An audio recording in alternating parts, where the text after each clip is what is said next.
Muy buenos días, tengan todos ustedes Talenters en otro episodio más de Rompiendo Paradigmas con Matías Tapí. Pues bueno, el día de hoy les traigo un tema bastante interesante, un poquito a lo mejor complejo para las personas que no tienen conocimientos acerca de neurociencias. Sin embargo, es bastante interesante y es bastante importante que tengamos conocidos acerca de neurofisiología dentro de la rama de recursos humanos, ¿no? El día de hoy vamos a tocar un tema que se llama neurofisiología del talento y recursos humanos, y es el cómo realmente juegan ciertos componentes de las neurociencias en la gestión de talento, ¿no? Voy a empezar a proyectar aquí mi pantalla. Y bueno, muchos de ustedes se preguntarán por qué neurofisiología y no neurociencias, ¿no? Bueno, neurofisiología es porque más bien nos vamos a centrar un poquito más en todo lo que es la bioquímica cerebral, más que nada, para empezar a comprender un poquito cómo funciona, pues, todo el talento, ¿no? Y posteriormente vamos a ver el cómo este se vincula directamente con recursos humanos.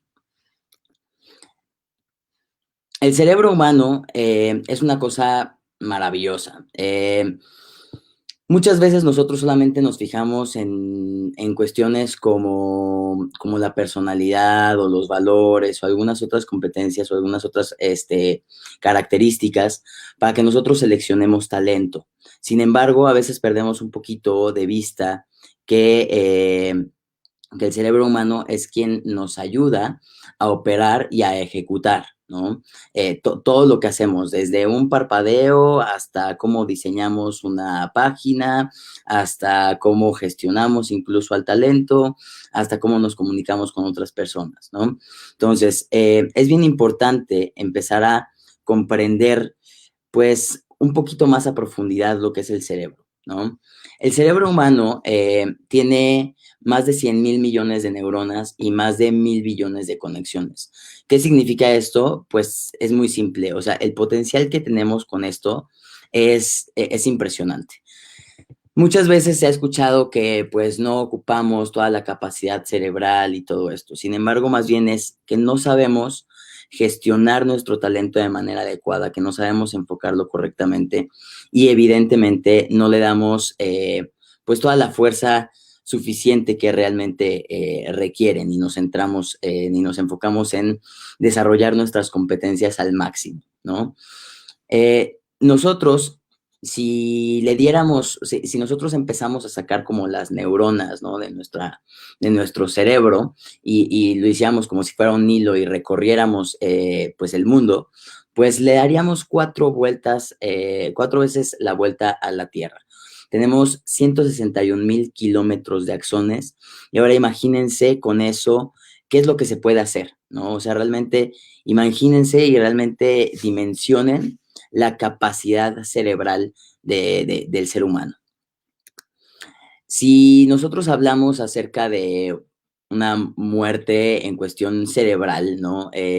Podríamos hablar, digo, omitiendo enfermedades y omitiendo el ciclo de vida natural del ser humano, si habláramos en cuestión de pérdida de neuronas, porque hay muchas cosas que te hablan acerca de pérdida de neuronas, si nuestra vida dependiera de la pérdida de las neuronas, viviríamos aproximadamente pues, 600 años aproximadamente. Aquí hay ciertos temas interesantes, ¿no? Antes se decía que no había generación de nuevas neuronas o que simplemente perdíamos muchas, y realmente hay muchas cosas que todavía son mucho en cuestión de mito. Hoy en día conocemos lo que se llama neuroplasticidad y neurogénesis.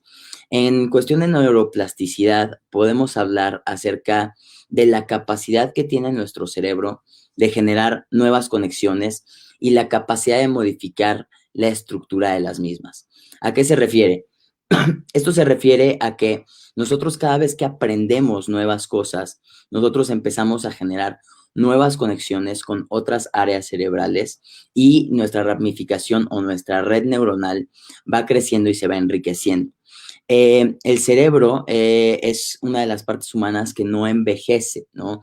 Al contrario, entre más lo usas, más potencial puedes tener en él, ¿no? Más lo desarrollas.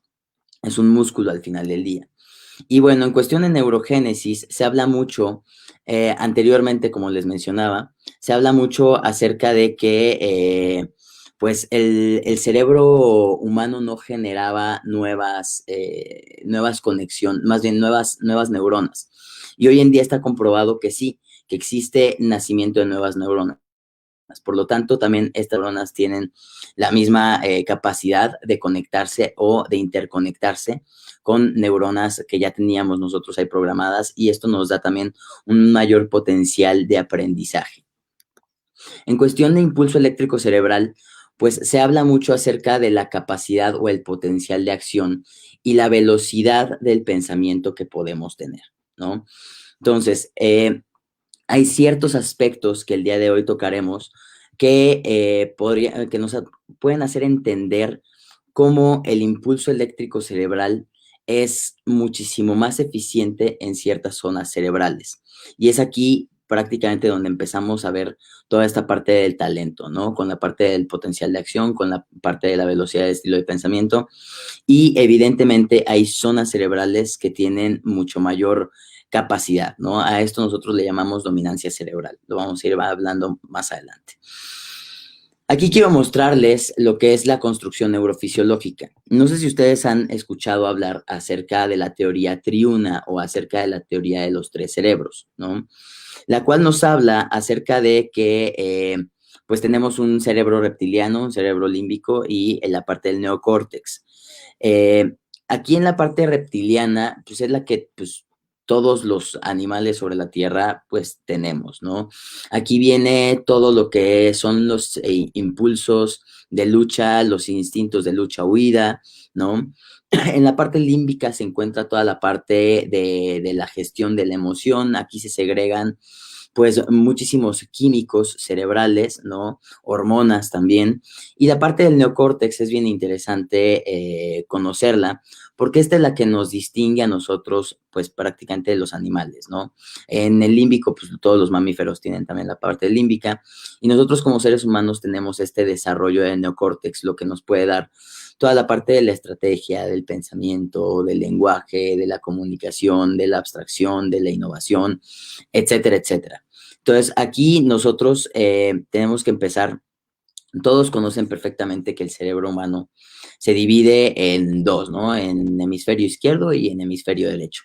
Aquí, con esta composición de la teoría triuna, me gustaría que tomaran a la parte límbica y reptiliana como la parte basal o posterior, y a la parte del neocórtex como la parte frontal, ¿ok? Más adelante les voy a dar como los 4 cuadrantes que normalmente son como distinguidos.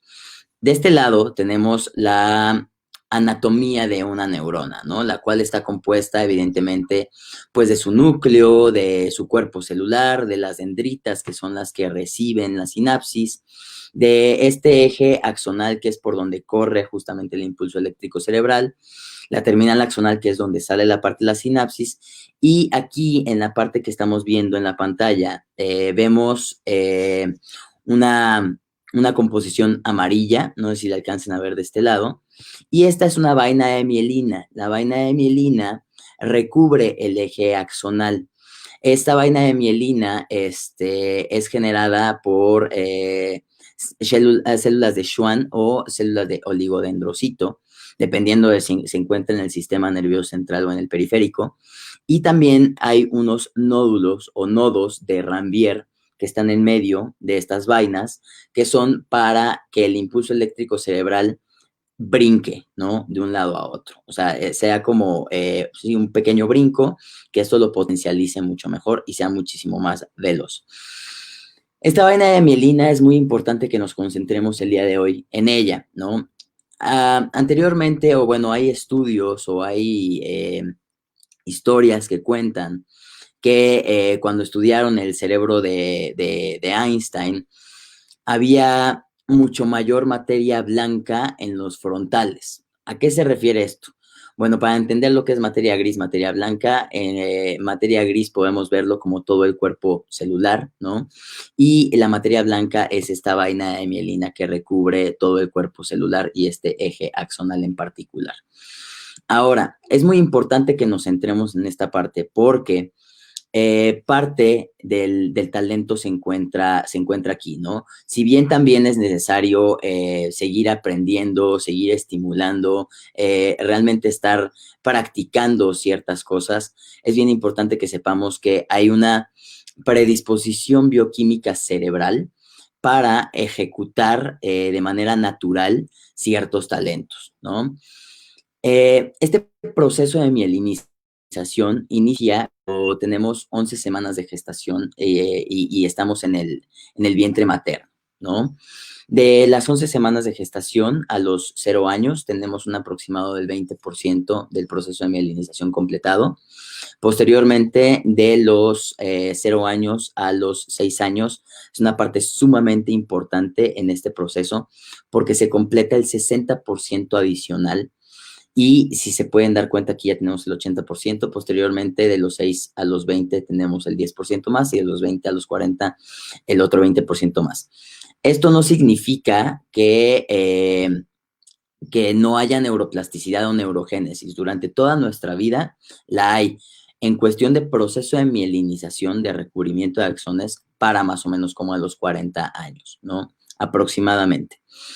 Entonces, si nos podemos dar cuenta, a los 6 años tenemos el 80% de nuestro proceso de mielinización completado. Y es aquí donde nosotros podemos ver que se encuentra una predisposición bioquímica cerebral a ejecutar ciertos talentos. ¿Por qué? Porque esta vaina de mielina, como bien les comentaba, nos permite que el impulso eléctrico cerebral, ¿no? Ese potencial de acción viaje cada vez más rápido, ¿no? De un lado hacia otro y haya una comunicación mayor.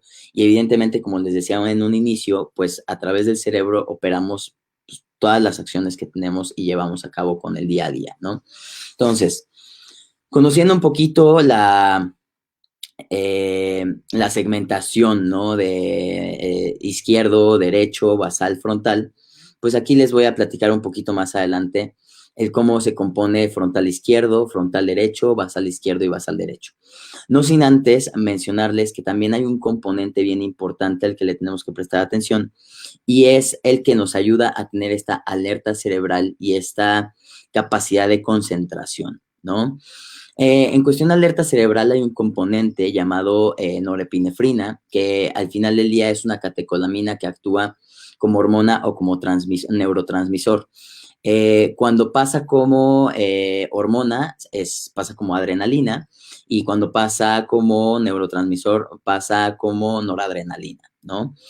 Esta norepinefrina nos brinda nuestra alerta cerebral y nos permite ver qué tan extrovertidos o introvertidos somos, no a modo tan, hablándolo como social, sino más cerebral, en cuestión de cómo realmente podemos llegar a un grado de concentración. Ahora, entre mayor norepinefrina, mayor introversión existe, porque realmente no se necesita de ningún estímulo externo para poder estar despierto. Y en parte contraria, los extrovertidos, ¿no? A menor norepinefrina, pues mayor extroversión, y es esta necesidad de estímulo externo para poder eh, entrar como en un grado de concentración interesante. Por lo general, las personas andan en un modo más equilibrado, ¿no? A veces se necesita más estímulo, a veces no se necesita tanto. Y aquí es bien importante que ustedes, por ejemplo, identifiquen, ¿no?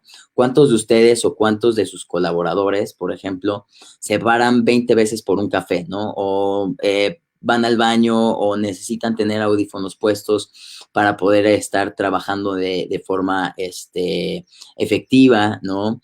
O cuando estamos en una llamada telefónica, que estamos, por ejemplo, garabateando o haciendo ciertos dibujos. Es bien importante que nosotros entendamos esta parte porque con esos estímulos externos nosotros empezamos a estimular esta alerta cerebral, ¿no? De acuerdo a lo que hemos visto hasta este momento, en estos 14 minutitos que llevamos, pues bueno, como les mencionaba, tenemos izquierdo, tenemos derecho y tenemos basal, tenemos frontal. De acuerdo a esto, pues se derivan pues cuatro cuadrantes cerebrales o cuatro estilos de pensamiento, ¿no? Los cuales se componen, por ejemplo, el primero en frontal derecho, el frontal izquierdo, el posterior izquierdo y el posterior derecho. Cada uno de ellos no significa que nosotros nada más tengamos la capacidad en uno solo de los cuadrantes. Lo que sí es que tenemos un cuadrante que es dominante, ¿no? Y podemos tener auxiliares de apoyo y tenemos un cuadrante que efectivamente es débil. Ahora, las personas que son frontales derechos son estas personas que son más creativas, más estratégicas, más innovadoras, más tomadoras de riesgo. Son personas que rompen más los paradigmas, ¿no? Que no siguen tanto las normas. Evidentemente, este tipo de perfil hay que también gestionarlo muy bien, ¿no? Cuando son pequeños, ¿no? Porque hay que darles ciertas pautas entre lo que está bien y lo que está mal, ¿no? Y que ellos realmente lo identifiquen, porque si bien aquí podemos encontrar personalidades como un Steve Jobs, ¿no?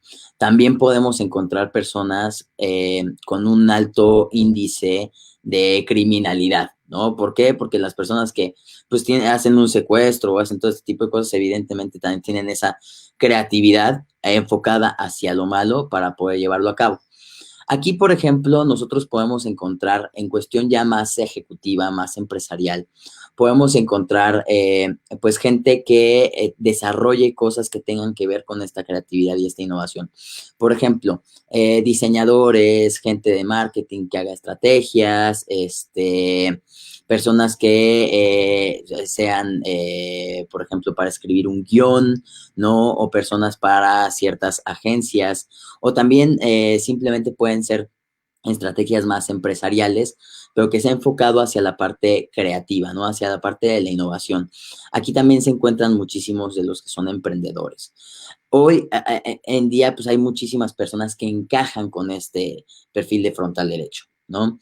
Por otro lado, tenemos a la persona frontal izquierda, que es una persona pues muchísimo más lógica, que tiene un pensamiento más analítico, más matemático, que está más orientado hacia la parte de las metas, hacia la toma de decisión y hacia esta parte de negociación y debate, ¿no? Estas personas, pues podemos encontrar ahí a una persona, un director, una directora de finanzas, o incluso aquí podemos encontrar a médicos cirujanos que tienen que tomar pues decisiones muchísimo más calculadas, muchísimo más bajo un análisis y no tanto en cuestión emocional, ¿no? Aquí también entran muchísimos perfiles, ¿no? Y en posterior izquierdo tenemos una persona pues más productiva, más organizada, más detallista, que sigue procesos, procedimientos, métodos, controles, rutinas, ¿no? Y es completamente apegado o apegada a toda la parte de las normas. Aquí podemos también encontrar muchísimos perfiles. Uno de ellos, por mencionarlo, son los contadores, ¿no? Que son realmente apegados completamente a procedimientos, no puedes mover, no tienes nada que innovar ahí, ¿no? Y en la parte del posterior derecho tenemos a las personas que son más sensitivas, que son más empáticas, que son más armonizadoras, que generan más este sentido de pertenencia, que tienen esta capacidad de entendimiento acerca del otro, que son más empáticas, ¿no? Que tienen una inteligencia intrapersonal e interpersonal muchísimo más detallada que pues los otros cuadrantes. Y pues aquí hay muchas personas de recursos humanos que se encuentran de este lado. Evidentemente, como les mencionaba, no es que solamente ocupemos un cuadrante.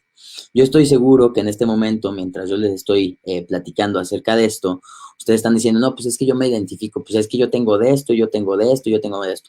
Por supuesto, todos tenemos un poquito de todos los cuadrantes. El cerebro, como mencionaba en un principio, pues es una cosa impresionante que realmente a veces no ocupamos, no le damos la capacidad suficiente, ¿no? O sea, más bien no nos enfocamos suficiente a desempeñar todas las capacidades que podemos tener.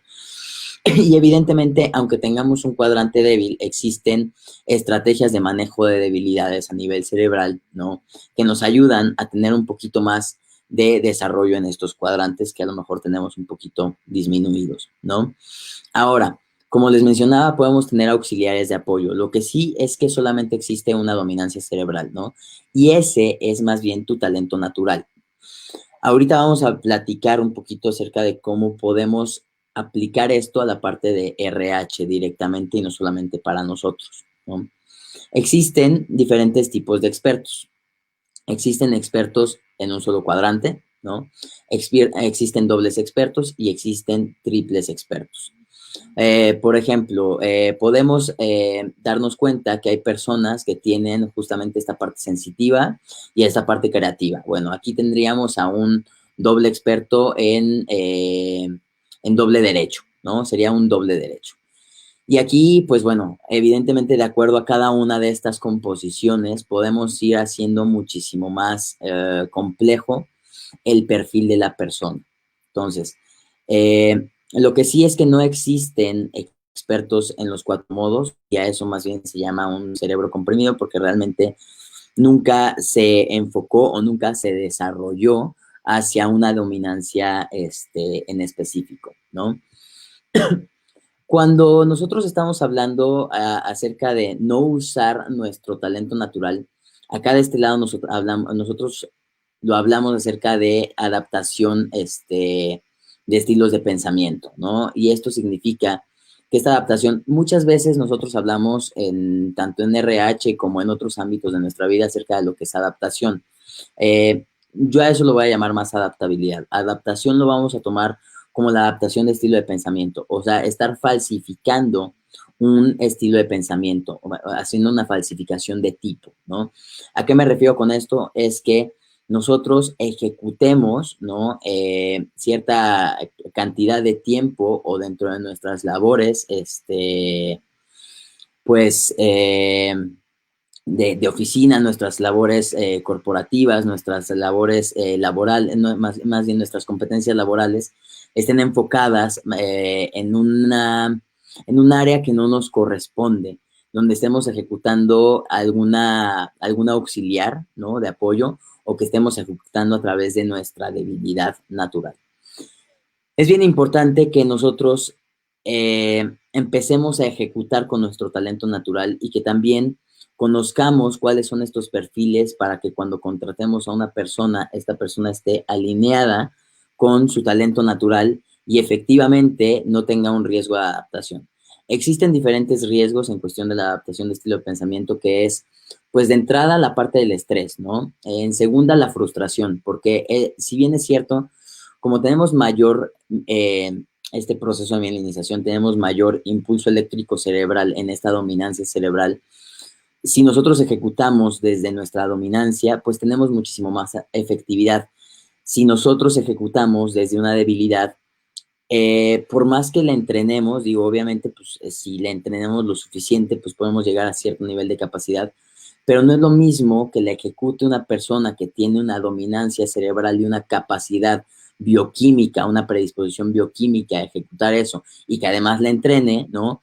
A alguno de nosotros que realmente está ejecutando a través de la debilidad, ¿no? Ahora, regresando un poco hacia la parte de la anatomía de la neurona, para también explicar esta parte de riesgos de adaptación, pues todos nosotros sabemos que si conectamos, por ejemplo, un teléfono, un Android, ¿no? Que sea un Huawei y le conectamos un cable de Samsung, ¿no? Aunque sea la misma entrada, en algún punto todos sabemos que no va a tener la misma eficiencia, por decirlo de cierta forma, o que en algún punto se va a quemar o se va a descomponer si lo estamos ocupando de forma diaria. Con el cerebro pasa exactamente lo mismo. Si nosotros estamos ejecutando tareas que no son de nuestra dominancia cerebral, poco a poco nos vamos a ir desgastando, ¿no? ¿Por qué? Porque el recubrimiento de estos ejes axonales pues no tiene la misma capacidad o es un poquito más amielínico, ¿no? Tiene menor capacidad mielínica y pasando todo este impulso eléctrico cerebral constantemente por esa zona, hay un desgaste y este desgaste pues es todo lo que podemos vivir en cuestión de riesgos. También podemos hablar acerca de una somatización, ¿no? Que el cuerpo nos termina hablando porque se genera estrés y ese estrés genera cortisol y al final del día todos traducimos diferente el estrés. En algún punto voy a hablar acerca de neurofisiología del estrés como tal, ¿no? Pero desafortunadamente, si nosotros empezamos con esta parte de adaptación, generamos estrés, empezamos a somatizar y puede que nos empecemos a enfermar, pues que nos den migrañas, que tengamos algún problema temporomaxilar, que tengamos algún problema de colon, o sea, pueden darse muchísimas situaciones por esto, ¿no? También hay una cosa que voy a hablar más adelante que se llama burnout, ¿no? Que es el síndrome del quemado y también tiene mucho que ver con esta parte de adaptación de estilo de pensamiento. También si nosotros ejecutamos de este lado con un estilo de pensamiento que no es el propio, que no es nuestra dominancia cerebral, podemos caer en insomnio, en cansancio, en desgano, podemos caer en depresión, angustia, evidentemente desgaste cerebral, el aprendizaje es muchísimo más bajo, la concentración no es la misma, y aquí ustedes van a empezar a ver pues, por qué está vinculado, ¿no? Con RH. El potencial de una persona que está en adaptación de estilo de pensamiento, que no está ejecutando con su dominancia cerebral, pues tiene un menor desempeño, ¿no? Evidentemente, con la somatización también podemos llegar a generar obesidad, hipertensión o infarto. Y ustedes van a decir, oye, Matías, pues tú eres muy exagerado, como un infarto, ¿no? Por estar ejecutando tareas con... Y sí pasa, ¿por qué? Porque como les mencionaba, uno de los factores más fuertes o más riesgos más grandes es que genera mucho estrés, ¿no? Y en México somos el primer lugar a nivel mundial, ¿no? En estrés. Tenemos el 75% por arriba de Estados Unidos, por arriba de China. Y evidentemente hay muchas cosas que generan estrés, ¿no? Por algo está la norma 035 y hay muchas cosas que pueden generar, no nada más la parte de estilo de pensamiento, puede ser a lo mejor la parte de condiciones de trabajo, la parte de la carga de trabajo, puede ser también la parte de interferencia casa, trabajo, casa, ¿no? Y bueno, todo lo que podemos ver en la norma 035, pero también este es uno de los componentes que pueden generarte estrés laboral. ¿Por qué? Porque estás ejecutando del día a día, pues competencias o acciones que no están ligadas con tu talento natural y hay un desgaste. Entonces es bien importante que nosotros también empecemos como a empezar a hacer este tipo de análisis de nuestro personal, si realmente están fluyendo en talento o si están adaptados en un estilo de pensamiento, ¿no? Aquí claramente en este mapeo cerebral podemos ver que esta persona de forma natural era una persona completamente basal, era doble basal, ¿no? Y con el paso de los años, de acuerdo a ciertas cuestiones en su vida, de que si papá, mamá le decían que tenía que estudiar cierta carrera para poder ser más exitoso, este es el caso de una mujer, no voy a mencionar nombres porque es información confidencial, pero tuvo un empuje de los papás para irse a un área que realmente no era ni su vocación, ¿no? Y realmente no estaba alineada con su neurofisiología. Por lo tanto, esta persona es una persona de 45, 47 años, aproximadamente al día de hoy me parece que tiene 47, 48, y es una persona que desde muy joven empezó a usar bastón, ¿no? ¿Por qué? Por cuestiones, y empezó a subir muchísimo de peso, y hay una cosa muy cierta que es la parte del impacto, como les mencionaba anteriormente, ¿no? La parte de la somatización. Y no había cuestiones médicas, nos entregó un bonche gigantesco de documentos médicos donde pues no aparecía ninguna característica médica como tal que mencionara que ella tenía un problema para su cojera, ¿no? Entonces, bueno, ya sé que esto no es un milagro como tal, pero a través del coaching y a través de unos años, ella soltó el bastón, ¿no? Porque regresó completamente a su estilo de pensamiento. Yo sé que a lo mejor van a decir, no, pues eso es imposible, eso no pasa, eso es mito, este cuate nos está vendiendo algo que no es cierto, una idea que es falsa, ¿no? Y no, no es así. Realmente tenemos el testimonio de la persona. No hablo de ella por cuestión de información confidencial, pero si ella me lo autoriza, me gustaría en algún momento que pues, diera su testimonio, ¿no? Pero bueno, eso es algo completamente real, pasa. Es un caso que nosotros tuvimos directamente y evidentemente pues nosotros estamos muy satisfechos pues, con el resultado que ella ha tenido, porque también es mucho de trabajar, ¿no? Esta parte. Eh, como les mencionaba, también esta adaptación de estilo de pensamiento nos puede llevar a un síndrome de burnout, a un síndrome del quemado o de estrés prolongado. Por lo mismo que les platiqué, ¿no? Si nosotros conectamos directamente o nuestra computadora con un cargador o con una pila que no es la nuestra, ¿no? Que no es la original, evidentemente hay un desgaste, hay una quema de mayor energía. En el cerebro pasa exactamente lo mismo. Hay una quema y hay un desgaste muchísimo mayor y esto nos puede llevar, o sea, el estrés prolongado puede llevarnos a este burnout y a este síndrome del quemado, donde realmente podemos tener situaciones acerca de hostilidad en el trabajo, acerca de desgano, ¿no? Acerca de incluso inasistencias, acerca de estar yendo más recurrentemente a la parte, pues, al médico, ¿no? A revisarnos, etcétera, etcétera. Entonces es bien importante que nosotros sepamos qué está pasando con nuestro personal, ¿no? Y si está en estilo de pensamiento, bueno, fluyendo en talento natural, o si realmente está adaptándose en estilo de pensamiento. Ahora, esto es muy común y proviene no solamente de la parte laboral, ¿no? Esto es algo que se trae arrastrando desde hace, pues, muchísimo tiempo y desde antes de la historia de la historia laboral de la persona. Y esto es directamente en el ámbito académico, ¿no? Podemos verlo que muchas veces la toma de elección de la carrera es a los 18, 19 años, ¿no? Entonces, es un periodo de tiempo en el que los chavos todavía pues no están suficientemente bien conscientes de qué es cada una de las carreras, ¿no? Por ejemplo, nosotros tenemos gente que orientamos directamente para que elijan mejor su carrera a través de este tipo de programas, ¿no? Y podemos darnos cuenta que, ¿no? Por ejemplo, el otro día nos estaban mencionando que querían estudiar relaciones internacionales o negocios internacionales porque es lo mismo. Y hay un mundo de diferencia. Entonces los chavos realmente están pues muy desorientados, no están bien informados acerca de lo que es la carrera y mucho menos acerca de cuáles son sus fortalezas, sus oportunidades, sus debilidades, cuáles son sus capacidades cerebrales, cuál es su personalidad, cuál carrera encaja más con ellos. Y desde aquí, y hablo de esto porque desde aquí es de donde proviene más que nada el problema de raíz, ¿no? En México, pues, tenemos índices o, bueno, porcentajes bastante, pues, desalentadores hasta cierto punto, ¿no? Del 100% que entran a una carrera, 42% desertan, 40% cambia, y solamente de esos, solamente el 18% terminan, y de ese 18%, únicamente el 7% se titula. Y es un tema bastante desalentador hasta cierto punto. Ahora, de este 18% que termina, ¿no?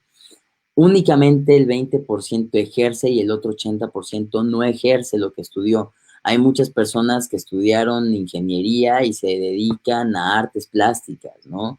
O están de contadores o no tienen nada que ver con lo que estudiaron. Es bien importante que nosotros, justamente como recursos humanos, ha empezado a cambiar un poco más, ¿no? Anteriormente, pues todavía era, bueno, si lo vemos con ciertas competencias, lo agarramos, aunque no haya estudiado específicamente lo que nosotros estamos requiriendo para el perfil. Entonces, es bien importante que nosotros, de entrada, empecemos a contratar personas que hayan estudiado algo que esté alineado directamente también con su estilo de pensamiento, porque de ese 20% que ejercen, solamente el 1% realmente tiene el talento suficiente. Estas son los índices al día de hoy, ¿no? No significa que solamente exista el 1% que va a ser bueno. Sin embargo, al día de hoy tenemos esos índices. Y ahora, en cuestiones más internacionales, el 25% de las personas fluyen en estilo de pensamiento, ¿no? En su talento natural, en su dominancia cerebral, y el 75% de las personas se adaptan. Entonces, eh, no significa que ya no podemos hacer nada o si, oye, mira, me pueden hacer un mapeo y después sale que pues no estás alineado y ahora tengo que cambiar de carrera. No se trata de eso, sino también se trata de cómo ejecutas esa profesión. Hemos llegado en muchos casos con diferentes clientes que realmente, pues por ciertas cuestiones directamente de las funciones del puesto, ellos cambian incluso hasta su forma de liderazgo y esto directamente impacta en la forma en la que están operando a nivel cerebral, ¿no? Ahora, en cuestión de recursos humanos y neurociencia y cómo lo podemos relacionar de entrada, ¿no? Es, primero que nada, es en cuestión de reclutamiento y selección. Al finalizar un proceso de selección, nosotros podemos aplicar la parte de la neurociencia, ¿no? Y ver, hacer una selección de triadas bajo una diagramación cerebral. ¿A qué significa esto? Bueno, tenemos a una persona que es de marketing, ¿no? Y estamos solicitando a una persona de marketing. Entonces necesitamos que sea en cierta cantidad frontal derecho, ¿no? Para que sea creativo, innovador, visionario, estratégico. Necesitamos que sea también, un poquito de basal derecho, ¿no? Para que esta persona genere buenas campañas y sensibilice a la gente y genere emociones con las campañas que estamos haciendo. Y a lo mejor que también sea un poquito frontal izquierdo, porque evidentemente hay un presupuesto que tenemos que manejar, ¿no? Y tiene que distribuirse correctamente el presupuesto campaña y para tener un ROI acerca de la inversión, y que nos estén llegando leads suficientes y nosotros, etcétera, etcétera. Entonces, tenemos esta persona que es a lo mejor un gerente de marketing, entonces hacemos una diagramación de cuánto de cada uno de los cuadrantes requerimos aproximadamente, ¿no? Y a cuál le vamos a dar mayor peso, etcétera. Y entonces, cuando tenemos nuestra selección de triadas, al final, pues podemos tener una persona con la formación adecuada, con la experiencia, y ya entra en nuestros tres últimos candidatos. Ahora, les podemos aplicar el mapeo cerebral para ver cuál de estos tres candidatos es el que más alineado está con mi vacante de manera natural, ¿no? Entonces, esto nos puede dar incluso un punch, ¿no? Porque al final, como les mencionaba, puede que la persona ejecute correctamente, ¿no? No significa que no sepa hacerlo y es posible que tenga buen talento. Sin embargo, el desgaste o la fluidez a nivel cerebral va a ser muchísimo más baja que una persona que fluye en talento natural. Ahora, también nos puede funcionar para promociones y para desarrollo de carrera. En muchos casos existe, por ejemplo, empresas que tienen mucha gente operativa. Voy a poner, por ejemplo, un telemarketing, ¿no? Que realmente quiera que sus chavos empiecen a crecer y se empiecen a convertir en supervisores o que ocupen diferentes áreas. Ahora, realmente, ¿cómo voy a promocionar o cuáles son las personas que realmente cuentan con estas capacidades, ¿no? Para ocupar ciertos puestos a nivel cerebral completamente. Entonces, aquí podemos ver, ¿no? Este fulanito de tal tiene una predisposición bioquímica cerebral, una dominancia cerebral muchísimo más basal izquierda, ¿no? ¿Sabes qué? Esta persona llévatela al área de contabilidad o al área de procesos, procedimientos o normas o seguridad de higiene, etcétera, etcétera. Entonces, a partir de aquí podemos ver realmente cómo una persona puede irse desarrollando en su carrera. Evidentemente, hacer un programa de desarrollo de carrera interna, pues tiene muchísimos componentes que hay que evaluar, ¿no? Que te tienes que sentar con la gente para ver hacia dónde quiere crecer y ver tú también cuáles son las posibilidades de crecimiento de acuerdo desde dónde están, etcétera. Pero esto nos puede ayudar a darle un plus para ver si la persona que vamos a elegir para promocionar o para que desarrolle la carrera en esa área, pues va a tener éxito o no, ¿no? O va a tener un muy buen desempeño. Ahora, también existe lo que son la creación de equipos de alto rendimiento. Cuando tenemos un proyecto, de esta forma nosotros podemos elegir al mejor talento. ¿Por qué? Porque podemos ver quiénes son los mejores en la parte creativa, en la parte de procesos, en la parte de generar contacto con las personas, generar sentido de pertenencia, o si a lo mejor tenemos eso para un equipo multidisciplinario, ¿no? Pero si necesitamos a lo mejor, por ejemplo, un equipo que sea completamente, pues, analítico o lógico, ¿no? Que tenga muy buena capacidad de negociación, de debate, muy buena toma de decisiones, pues ya sabremos a quiénes elegir. Nosotros podemos hacer un mapeo, podemos hacer este análisis cerebral hacia las personas y podemos ver quiénes son los elementos más adecuados para conformar este equipo de alto rendimiento, ¿no?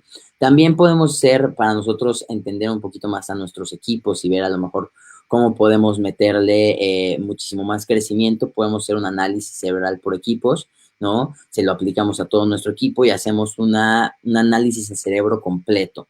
¿Cómo está funcionando todo el equipo, ¿no? ¿Cuál es la tendencia del equipo? El equipo es más frontal derecho, el equipo es más basal izquierdo. Hay que ver realmente cómo funciona. Y también esto es importante para ver cómo se están comunicando, porque incluso hasta para la gestión de conflictos funciona muchísimo. No es lo mismo el cómo un frontal derecho se comunica con un frontal derecho o con un basal, o con un basal derecho que con un basal izquierdo.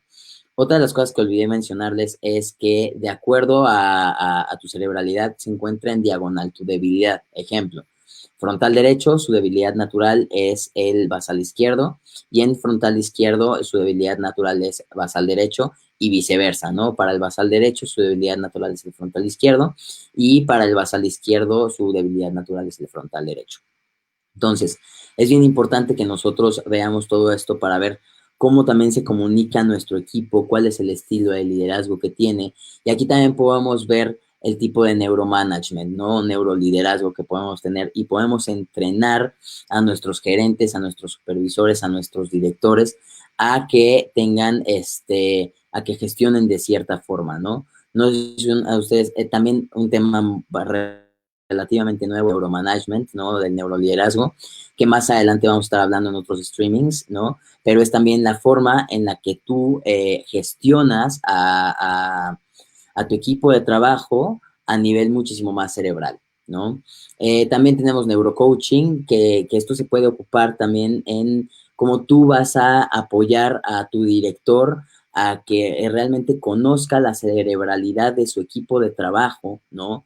En la cual, pues directamente se pueda comunicar mejor con ellos, ¿no? Pueda saber cuáles son sus fortalezas, sus debilidades, cuáles son sus áreas de oportunidad, cómo podemos manejar mucho mejor, incluso nuestra misma cerebralidad, cómo podemos desarrollar, a lo mejor estamos operando bajo nuestra debilidad y podemos desarrollar estrategias de manejo de debilidades, etcétera, etcétera. Y por último, también podríamos ocupar toda la parte de la neurociencia con una evaluación llamada 3GO, que es más bien una evaluación 360, ¿no? Para conocer el desempeño de nuestro personal, ¿no? Con esta evaluación podemos conocer realmente el desempeño de cada uno de los evaluados, ¿no? De acuerdo a diferentes tipos de comportamientos y habilidades requeridos directamente por la organización, ¿no? Y específicamente en el puesto en particular. También nos ayuda a detectar, pues, ciertas áreas de oportunidad, ¿no? Del individuo, y del equipo en general o de la organización. E incluso también podemos llevar a cabo, pues, acciones precisas para la mejora, ¿no? Entonces, si se dan cuenta, podemos hacer una gran cantidad de cosas con la parte de la neurociencia, conociendo a profundidad de cómo operan las personas, cómo ejecutan a través de sus talentos naturales. Y también, evidentemente, pues como dice aquí, podemos identificar y potenciar fortalezas y rendimiento de nuestro personal, ¿no? Básicamente, esas son las áreas en las que nosotros podemos, pues, ocupar las neurociencias, ¿no? Hay muchísimas áreas más, ¿no? Como el neuromanagement es una cosa muy, muy extensa, que tiene cierta metodología incluso, etcétera.